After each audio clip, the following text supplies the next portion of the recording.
Hello दोस्तों, आज हम बात करेंगे मीडियम ट्रांसमिशन लाइन के बारे में। मीडियम ट्रांसमिशन लाइन में हम पढ़ेंगे इसके अंदर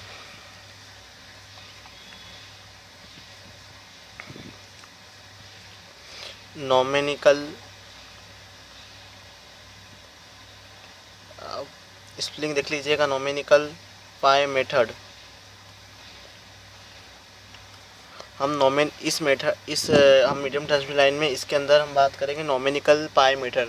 नोमेनिकल पाई मेथड में क्या होता है कि जो पूरी ट्रांसमिशन लाइन में जो कैपेसिटेंस लॉन्ग ट्रांसमिशन लाइन और मीडियम ट्रांसमिशन लाइन में जो कैपेसिटेंस ऑकर होता है, हम उसे दो पार्ट में बांट देते हैं। कुछ इस तरीके से देखिएगा, एक तो हम सेंडिंग एंड पे एक कैपेसिटेंस बांट देते हैं और एक रिसीविंग एंड पे। देखिए, यह आपका रजिस्टेंस हो गया, ये हो गया इंडक्टेंस,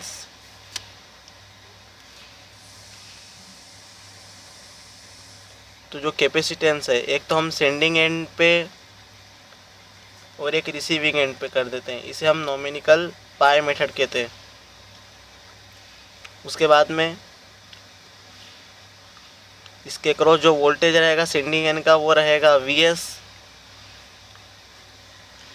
ठीक है दोस्तों, जो सेंडिंग एंड का वोल्टेज रहेगा वो Vs रहेगा। जो सेंडिंग एंड का करंट रहेगा वो Is रहेगा। और जो रजिस्टेंस रहेगा इंडक्टेंस। अब देखिए, सेंडिंग एंड रिसीविंग एंड का करंट क्या होगा, IR, और रिसीविंग एंड का वोल्टेज VR।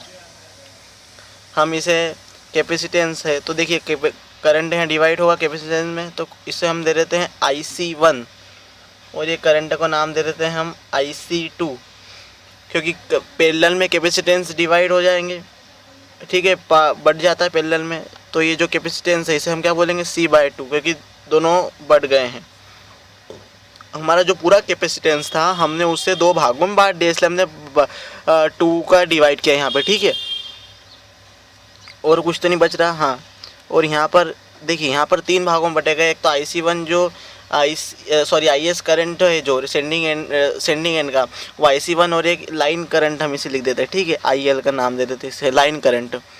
तो अब देखिए, यहाँ से अगर अपन इसकी इक्वेशन बनाए, अपना वो लगाएंगे हम KVL, तो अप्लाइंग, हम जब KVL अप्लाई करेंगे तो क्या लिख सकते हैं यहाँ से।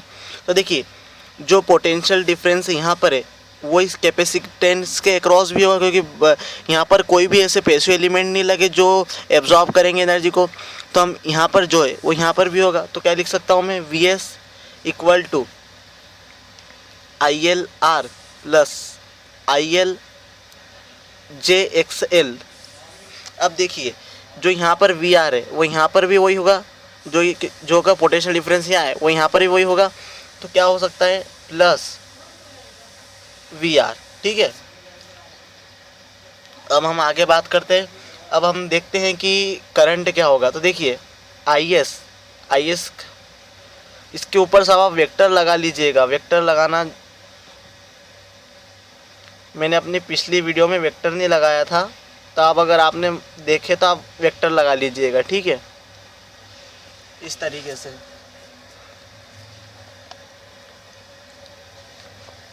अब हम बात करते हैं IS कितने में मिलते। देखिए, IC1 में और एक IL, इसके दो पार्ट हुए थे IS के, एक IL और IC1। ठीक है, उसी तरह से अगर हम देखिए IL कितने पार्ट हुए थे, एक तो हुआ था IC2, ठीक है, और IR। ठीक है, इस तरीके से हमने इसकी इक्वेशन फाइंड आउट कर ली। चलिए, अब हम बात करते हैं आगे कि इसका जो फेज़र डायग्राम है वो किस तरीके से बनेगा। तो मैं फेज़र डायग्राम में हमेशा रेफरेंस हमको कुछ लेना पड़ता है। तो हम रेफरेंस क्या लेके चल रहे हैं, VR। हम से रिसीविंग एंड का वोल्टेज को फेज़र अपना रेफरेंस मान के चल रहे हैं। तो मैं रेफरेंस अपने रिसीविंग को मान के चल रहा हूँ। तो अब मुझे देखना पड़ेगा कि IR लेग होगा कि लीड होगा। तो मैंने जो VR है, हम इसके क्रॉस क्या करेंगे, लोड लगाएंगे। ठीक है, यहाँ पर हम क्या लगाएंगे, कुछ लोड लगाएंगे। अब लोड लगाएंगे तो हमको ये देखना पड़ेगा लोड क्या इंडक्टिव है, कैपेसिटिव किस तरीके से है।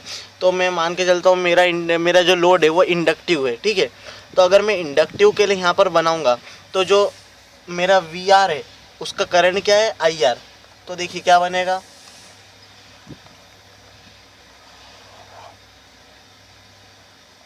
तो देखिए VR को रेफरेंस लिया मैंने, यहाँ छोटा पड़ जाएगा दोस्तों, अपन हम दूसरे पेज में कर लेते हैं इसको, नहीं तो बहुत अभी, क्योंकि यहाँ पर 2 करंट आएंगे। आप जल्दी से इस इक्वेशन को उतार लीजिए, फिर हम फेज़र दूसरे पेज में बनाएंगे। तो देखिए हमारा क्या है, हमको क्या लाना है, VS लाना है। हमारे को क्या चाहिए, VS चाहिए। तो हमको क्या क्या पहले चाहिएगा, VR। हमने क्या लिया है, रेफरेंस लिया है। तो अगर मैंने VR मेरा रेफरेंस लिया हुआ है,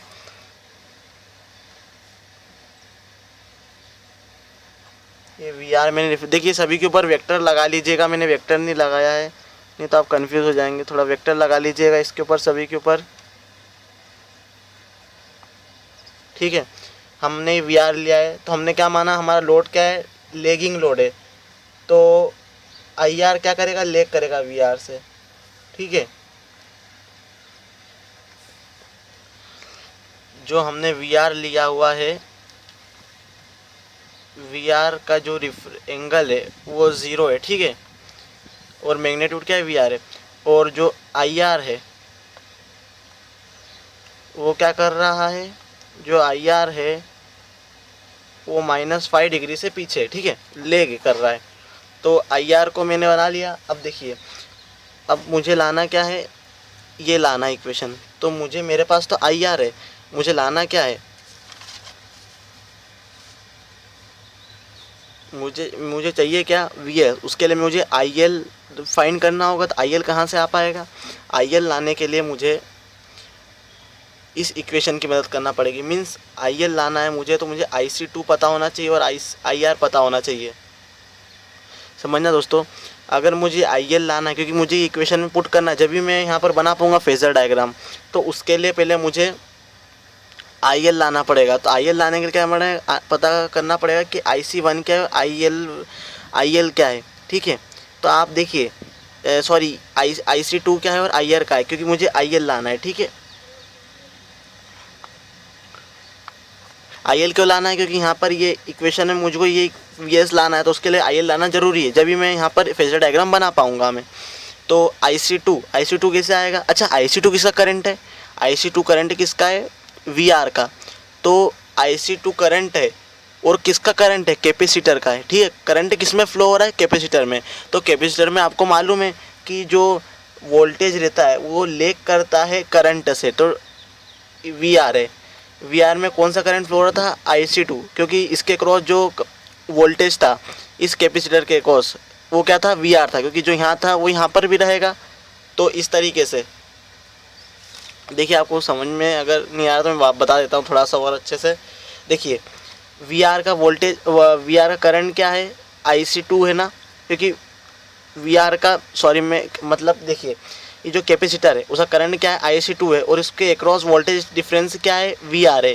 क्योंकि जो यहाँ पर पोटेंशियल डिफरेंस वो यहाँ पर भी वही रहेगा, क्योंकि यहाँ पर कोई बीच में एलिमेंट ऐसा नहीं है, एब्जॉर्बिंग एलिमेंट, ठीक है। तो अब यहाँ पर क्या रहेगा, VR का करंट क्या रहेगा, IC2, ठीक है।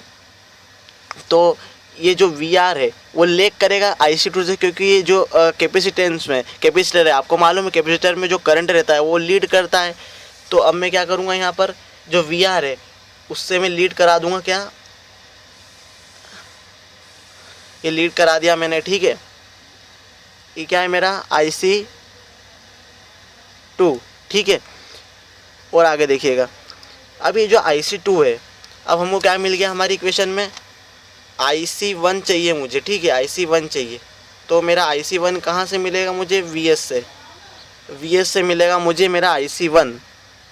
और IC2 चाहिए ना, हाँ, तो IC2 तो मिल गया मुझे VR से, ठीक है। अब IR चाहिए, तो IR कहाँ, IR भी हमारे पास में ये रहा। अब तो हमारे को IR मिल जाएगा। देखिए किस तरीके से, अब जो ये वेक्टर है, अब आपको मालूम है वेक्टर की प्रॉपर्टी होती है क्या, उसको हम पैरेलल कहीं भी ले जा सकते हैं और ऐड कर सकते हैं। तो देखिए ये जो वेक्टर है, इस तरीके से वेक्टर को मैं पैरेलल ले गया इस तरीके से, और यहाँ पर मैंने इसी तरीके से ऐड कर दिया इसके अंदर। ये प्रॉपर्टी होती है वेक्टर की, जो कि आपने लेंथ में पढ़ी होगी। और जब मैं इसको ऐड करूँगा इन दोनों को, तो मुझे क्या मिल जाएगा इससे मिल जाएगा, मैं इसे बाहर लिख देता हूँ यहाँ पर, मुझे यहाँ पर ये IL मिल गया, ठीक है। और ये मेरा क्या है, ये है, ये जो वेक्टर है ये क्या है, ये IR है, और ये जो अभी मिला ये क्या मिला मुझे, IC2 मिल गया, ठीक है।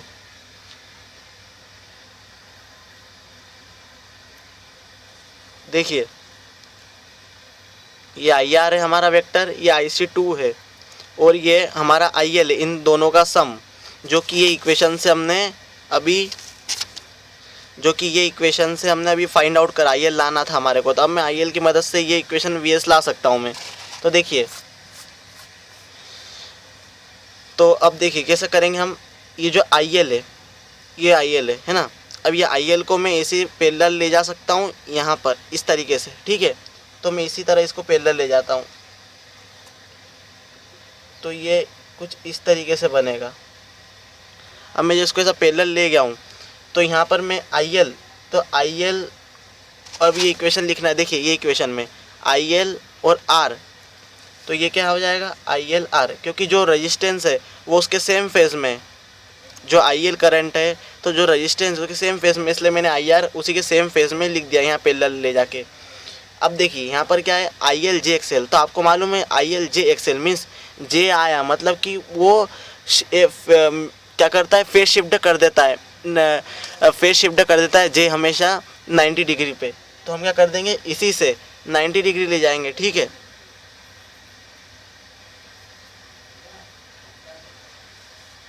इसी से दोस्तों हम क्योंकि J क्या काम करता है, किसी को ही फेज शिफ्ट कर देता है 90 डिग्री से, तो अब इसी को हम 90 डिग्री पे कुछ इस तरीके से, ठीक है। ये क्या हो गया हमारा IL/JXL, जब हम इन दोनों को ऐड करेंगे तो हमको क्या मिल जाएगा, यहाँ से VS मिल जाएगा, तो ऐड कर दीजिए इन्हें।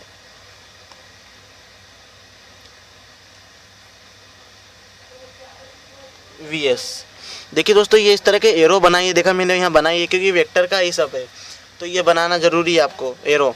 अब देखिए जो ये VS है, ये क्या है, VS क्या था हमारा, सेंडिंग एंड का वोल्टेज था, तो सेंडिंग एंड का जो वोल्टेज था, तो आपको मालूम है इसके क्रॉस जो वोल्टेज जो इसके क्रॉस है, तो जैसे यहाँ पर हमने बात करी अभी, तो ये IC2 है, जो करंट IC1 है ना, IC1 जो करंट है वो किस में फ्लो हो रहा है, C/2 में, ठीक है, C/2 में करंट फ्लो हो रहा है ये, तो C/2 में करंट फ्लो हो रहा है, तो यहाँ पर भी क्या होगा, जो VS है तो उसका जो करंट है IC1 उससे क्या करेगा, लीड करेगा 90 डिग्री, ठीक है।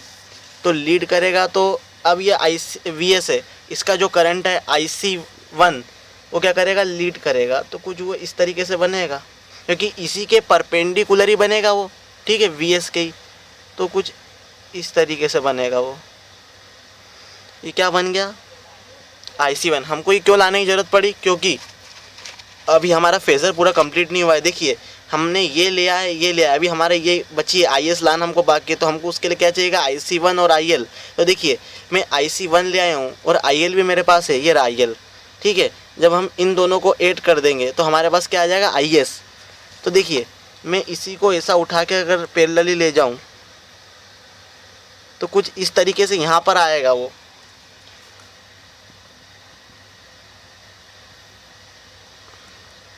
मैंने इसका मैग्नीट्यूड छोटा बनाया है, डायग्राम में थोड़ा घिसपिच ना हो जाए।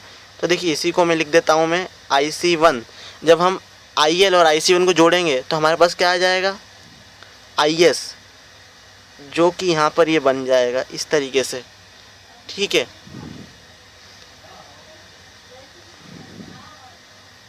ये है हमारा IS। अब आप एंगल देख लीजिएगा कि देखिए एंगल, अब आपको मैं बता देता हूँ क्योंकि यहाँ पर बहुत घिचपिच हो जाएगी अगर मैं ज़्यादा आपको, तो देखिए किस तरीके से ही आएगा।